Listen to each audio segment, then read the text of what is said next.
श्री राम जन्मभूमि आंदोलन में जिनकी हुंकार से राम भक्तों के हृदय हर्षित हो जाते थे, ऐसे अशोक सिंघल जी सन्यासी भी थे और योद्धा भी। पर वो स्वयं को राष्ट्रीय स्वयंसेवक संघ का प्रचारक ही मानते थे। जन्म अश्विन कृष्ण पंचमी 27 सितंबर 1926 को आगरा उत्तर प्रदेश में हुआ।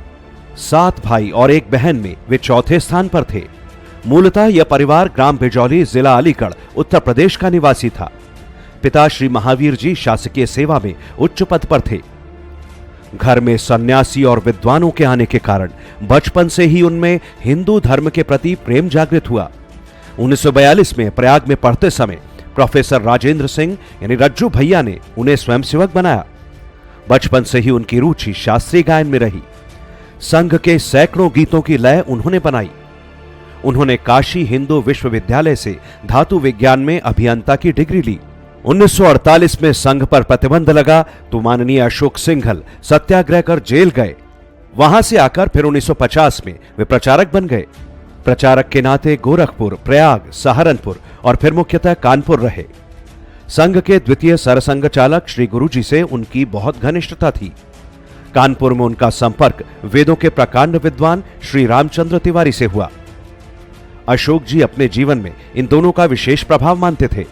समाज से जो हम मठों तक सिमट गए थे, अशोक सिंघल जी ने हमको फिर से समाज में जो अपना कर्तव्य बोध करा करके और समाज में पहुंचाने का काम, समाज में हम अपने कर्तव्य को निभाकर उनको दिशा प्रेरणा देने का काम, यह हमारा काम था।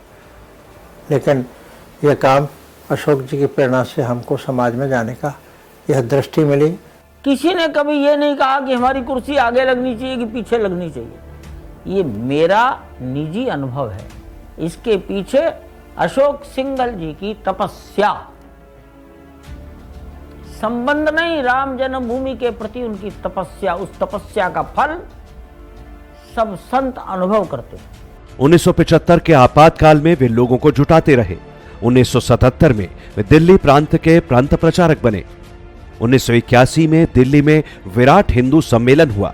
उसके पीछे शक्ति अशोक सिंघल जी और संघ की थी। उसके बाद इन्हें विश्व हिंदू परिषद की जिम्मेदारी दी गई।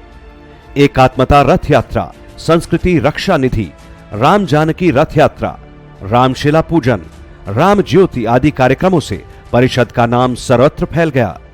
चाहे अमरनाथ का मामला हो, चाहे बूढ़ा अमरनाथ का मामला हो, चाहे राम जन्मभूमि का मामला हो या राम सेतु का मामला हो, ऐसे कई पड़ाव आते थे जहां अनिश्चय की स्थिति बनती थी। लेकिन माननीय अशोक सिंघल जी एक निश्चय भाव से आगे बढ़ते थे और समाज पर विश्वास करते हुए उस कार्यक्रम को सफल कराया करते थे। परिषद के काम में बजरंग दल, परावर्तन, गाय, गंगा, सेवा, संस्कृत, एकल विद्यालय आदि कई नए आयाम जोड़े गए। पर श्री राम जन्मभूमि आंदोलन ने देश की सामाजिक और राजनीतिक दिशा ही बदल दी। श्रद्धेय अशोक सिंघल जी परिषद के 1982 से 86 तक संयुक्त महामंत्री, 1995 तक महामंत्री, 2005 तक कार्याध्यक्ष, 2011 तक अध्यक्ष और फिर संरक्षक रहे। अशोक जी की विनम्रता से सभी पंथों के लाखों संत राम मंदिर आंदोलन से जुड़े। संतों को जोड़ना, उनके दिमाग में यह राम मंदिर सामान्य राम मंदिर नहीं तो रामलला के जन्मस्थली पर मंदिर निर्माण का विषय है। यह हिंदू के स्वाभिमान का, श्रद्धा का, आस्था का विषय है। इसलिए इसको किसी के मत पर छोड़ा नहीं जा सकता है। और आप लोग समाज में आगे जाइए, जन जागरण के लिए आगे बढ़िए और उसमें से फिर सब संप्रदायों को एक मंच पर बिठाना, ये कम नहीं है, बहुत बड़ी बात है। सब संतों को एक इकट्ठे लाना, कोई भी समुदाय, जैन समुदाय, सिख समुदाय, बौद्ध समुदाय और जो भी समुदाय थे अपने जन धर्म थे, उन सबको एक मंच पे लाना और एक कल्पना करना, एक नव भारत, पुराना जो अपना भारतवर्ष था उसकी कल्पना जो उन्होंने दोबारा करी कि हम क्यों नहीं विश्व विख्यात भारतवर्ष दोबारा से बन सकता है। तो वो जो कल्पना थी उनकी, वो बहुत दूरदर्शिता की थी। श्री राम जन्मभूमि के समूचे आंदोलन में कई बार उनके अयोध्या पहुंचने पर प्रतिबंध लगाए गए, पर वो हर बार प्रशासन को चकमा देकर वहां पहुंच जाते थे। श्री राम जन्मभूमि आंदोलन के परिणति ही थी कि 6 दिसंबर 1992 को राम भक्तों ने उस बाबरी ढांचे को गिरा दिया। अगर कोई नाम सर्वोपरि कहा जा सकता है तो वह माननीय अशोक सिंघल जी का। उनके कुशल नेतृत्व, अदम्य साहस, दूरदृष्टि, संगठन कौशल्य, दृढ़ निश्चय, इन सब का ही परिणाम था कि आज यह आंदोलन निर्णायक स्थिति पर पहुंच सका है। और अशोक जी के मन में ये था कि एक समय आएगा जब अयोध्या से आवाज उठेगी तो पूरे विश्व को सुनना पड़ेगा। अयोध्या जो तय करेगा विश्व की रूपरेखा कैसी हो, अयोध्या तय करेगा संसार कैसे चलेगा, विश्व कैसे चलेगा, हर दृष्टि से। तो ये उनकी जो सोच थी ये बहुत गहरी थी। इसलिए उन्होंने ये कहा कि हम कुछ भी हो जाए अपनी जन्मभूमि नहीं छोड़ेंगे, हम अपनी संस्कृति नहीं छोड़ेंगे, अपनी जमीन नहीं छोड़ेंगे, अपना वजूद नहीं छोड़ेंगे। माननीय अशोक सिंघल जी काफी समय से बीमार थे। 17 नवंबर 2015 को उनकी देह शांत हुई। वे प्रतिदिन परिषद कार्यालय में लगने वाली शाखा में आते रहे थे। अंतिम दिनों में भी उनकी स्मृति बहुत अच्छी थी। वे आशावादी दृष्टिकोण से सदा काम को आगे बढ़ाने की बात करते थे।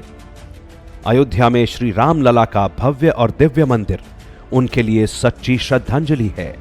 1990 में जब कुछ भी किसी को दूर दूर तक सोच भी नहीं था कि क्या होगा, कोर्ट क्या करेगा और क्या करेगा, लेकिन इसके बाद भी सोमपुरा अहमदाबाद उनसे मंदिर का प्रारूप तैयार करवाना, उस प्रारूप के आधार पर पत्थरों की तराशी कराना, कटाई छटाई, और वो सब लोग पूछते थे अरे कभी तो समय आएगा, जब समय आएगा तो ये पत्थर वही मंदिर के काम में आएंगे।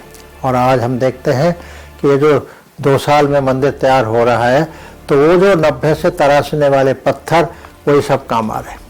अशोक जी हमारे बीच में नहीं है, लेकिन उनके गुण, उनकी स्मृतियां, ये सब हमारी यादों में शेष हैं। और राम जन्मभूमि पर भव्य मंदिर का निर्माण, यह माननीय अशोक जी के प्रति भी हिंदू समाज की सच्ची श्रद्धांजलि।